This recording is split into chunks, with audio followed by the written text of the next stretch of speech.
question that Katie and I investigate. Okay, well, they deliberated, they make decent statements, but does it have an impact? And the answer is yeah. I've actually come up with a phrase. I've done a lot of interviews on the book this year, and somehow I stumbled on that I'm a glass third full kind of guy, right? The glass is not half full, right? This thing doesn't solve, that much of our problem of misinformation and so on, but it does solve more than enough. People keep asking me, okay, well, how much could it swing an election, right? If a Citizens Initiative review statement comes out that's really pretty strong, even without, a recommendation, but you read it and it's pretty clear this is, really a super important law, or this is a terribly conceived law. How much could it swing the election? And the ballpark answer is about 5%, right? It's not necessarily going to do that, right? Some of the statements will be, pretty balanced in that, well, this is a tough call, right? If your values go this way, you might go, and it might be a wash, right? People might wind up more confident in their vote, better informed. That's a very consistent result as people become more informed, but it might not have an effect. But if it does, maybe about 5% is the most you could expect. Now, people who run campaigns professionally will tell you that if they could shift the vote 5%, they will have done something unthinkable, right? That's incredible. How much would that cost, right? Well, it costs nothing, right? It literally costs the campaigns nothing but the cost of showing up for a couple days to testify and answer questions, and then you get a statement, right? So if you've got a really good case, you should make it before the Citizens Initiative review and let the statement do the work for you, right? So again, that's not, going to change the results in a case of an incredibly popular bad law, which was the very first law that the CIR looked at. That's the one where it really did go 21-3 against it. Well, it didn't make that particular proposal fail on election day. It did drag it down quite a bit, but it was so popular. It was polling at like 70%. But it was just an ill-conceived law that on closer inspection was not what it seemed to be. The last part I'd say on that is, okay, well, all right, so it's having an effect, it's making people more knowledgeable, but who is it really reaching? And there, it seems that the CIR is plateauing at around a little over 50%. So you can reach more than half the public, but it doesn't seem to be getting higher than that. You might have thought, okay, over time this will keep building. It doesn't seem to. So there's about half the electorate that isn't finding out about it.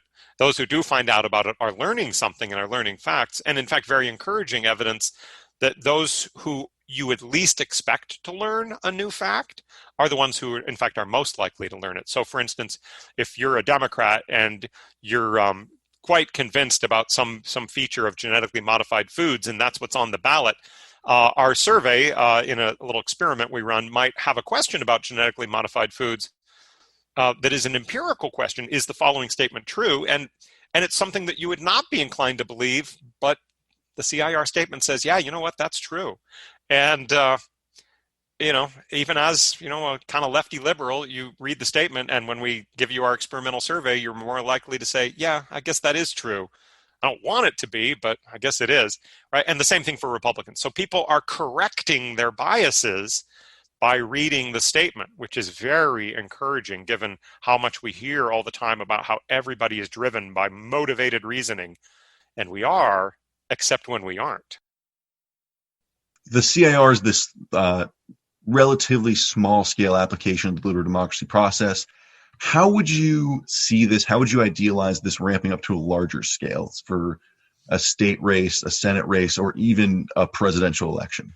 Well, the general design of the Citizens Initiative Review could be used for any election. And in fact, the book I wrote in 2000 initially was focused on candidates. How do you get better information about candidates so you can make better choices?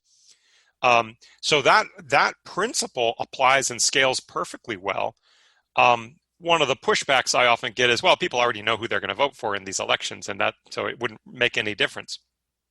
There's so many levels on which that's not true. But I'll just give the simplest one. Okay, so you're a strong partisan. You're always going to vote for a Republican candidate. Good for you. How'd you do in the primary, by the way, where it was all Republicans? Was that super helpful to know they were all Republicans? Did you vote for all of them? And so a structural change that I think helps in this regard is a combination of ranked choice voting and a top four primary. Now, the two main parties don't like these top two, top three, top four primaries because they, quote, take the primary away from the party, which is true. You don't get to send a Democrat or a Republican to the general election. And a top two primary is a little bit problematic. It can create some really weird outcomes.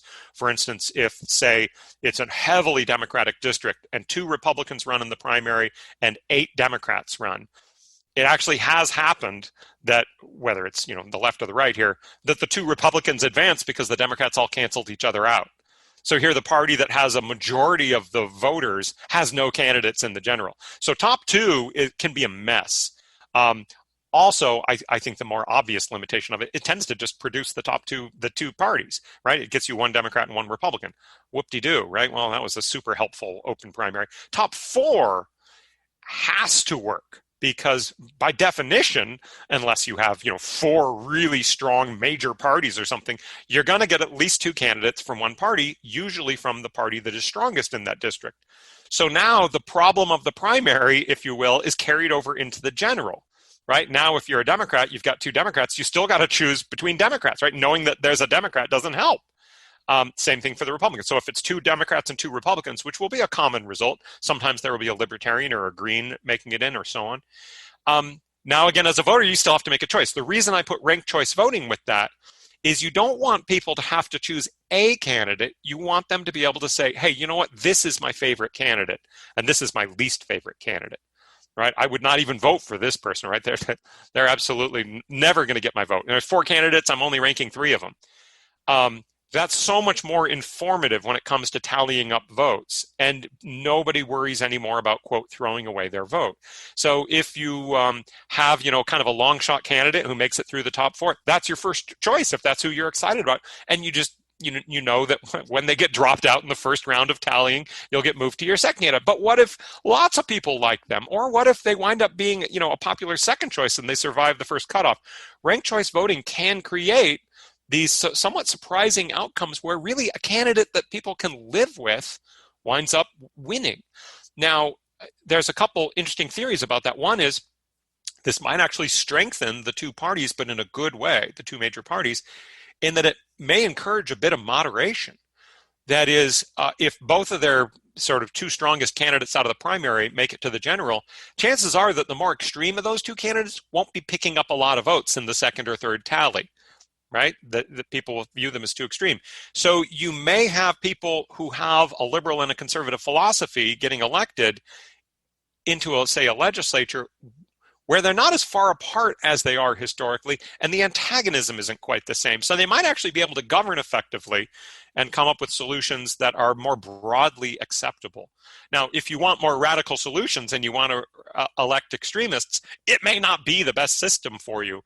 But in a way that I think that's actually likely to create more deliberation between the parties, but also potentially within the parties, because again, the conversation continues.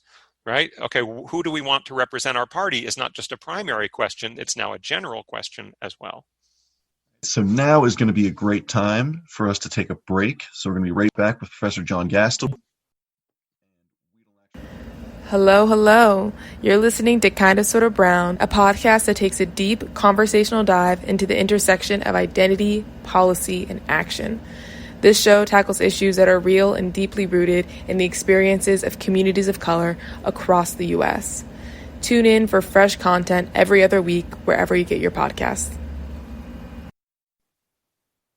And we are back with Professor John Gastil, Professor of Communication and Political Science at Penn State. We've been talking about deliberative democracy, and obviously we had to lead into a question like this sooner or later. Based on the trends you're noticing in the United States, do you see America moving closer or further away from an environment where a deliberative system would be instituted? Oh, that's an easy question. The answer is yes. So there are 2 contradictory trends in American democracy. And, life is a choice. And we have not made a clear choice. So on the one hand, there are really encouraging trends, which is where the title of our book, Hope for Democracy, comes from. And a couple examples, the Oregon case is a good one, and there's now, in the state of Washington, there's talk again about adopting that law. The state of Massachusetts has a law that's being considered in the legislature. So this may be more widely adopted, this idea that voters could get better information and make more deliberative decisions.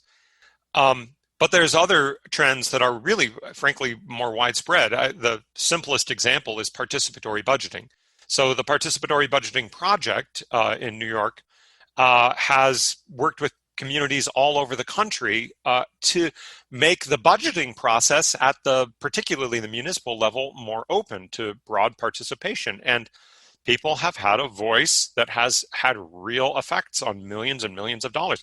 New York City recently passed a broad participatory democracy measure that is filled with deliberative ideas and intentions. And I think that is very much heading in the right direction. I also think we're poised for some electoral reforms. Now, these things will ultimately really happen at the state level, but I think with national leadership, they may happen, that continue to deepen our democracy and secure the right to vote and so on. Of course, the more obvious, the more worrisome trends are in the exact opposite direction. And here I would say populism is often the biggest enemy of democracy, because as is expressed right now, most principally through Trumpism, it's really blind faith in a powerful leader. Not literally an autocrat, but with autocratic tendencies. And nothing is more hazardous to democracy than people falling in love with a person and believing that that person is more important than the process. And so that, 4 more years of Trump could be quite devastating to democratic institutions, honestly. And I know that sounds partisan, and I try so hard to maintain a nonpartisan, reputation and persona. But the fact is that scholars of democracy all across the United States and around the world really recognize not just Trump, but a lot of people like him as really it's the biggest movement threat to democracy right now in the world. Threats have come from the left, absolutely, at different times in history. Hopefully, these same scholars would be delivering a different message. But right now, it is really right-wing populism with strong authoritarian tendencies that is the greatest threat to democracy. And there's probably going to be a moment of reckoning within the Republican Party. It's not clear what's going to happen if Trump doesn't win the 2020 election. But there is certainly an opportunity within the Republican Party to look back and say, maybe we want to take a different direction. Maybe this isn't the kind of leadership that we want that reflects conservative values in the clearest way. But that may not happen.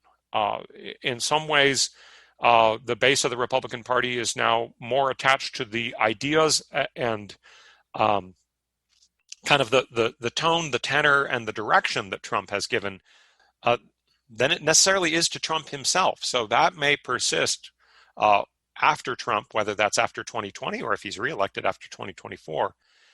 So that's an open question. But it wasn't inevitable. And none of this had to turn out this way. And so that's the thing I would emphasize about history, is that one political party or the other can make terrible decisions regarding democracy. I mean, the Democratic Party obviously has the legacy of the South and Jim Crow, right, which the Civil Rights era kind of flipped the script on when the Republican Party then inherited the South as an electoral base.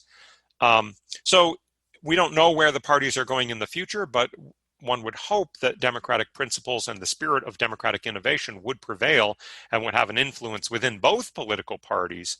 And really, either one of them could have seized the mantle of democratic reform.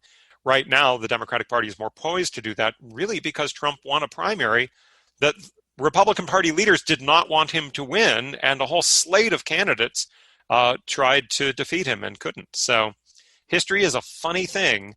But notice again that he's not unique. That's a trend that's happened all around the world. So it's a bit of a pushback against how the world has been progressing, in some ways economically, there's a disenfranchised constituency that stands behind that populism and wants something from them, not unlike the Perones in Argentina, who had a popular support from the left, again, from a constituency that felt they had been shut out by elites in politics. In the spirit in talking about democratic innovation, talking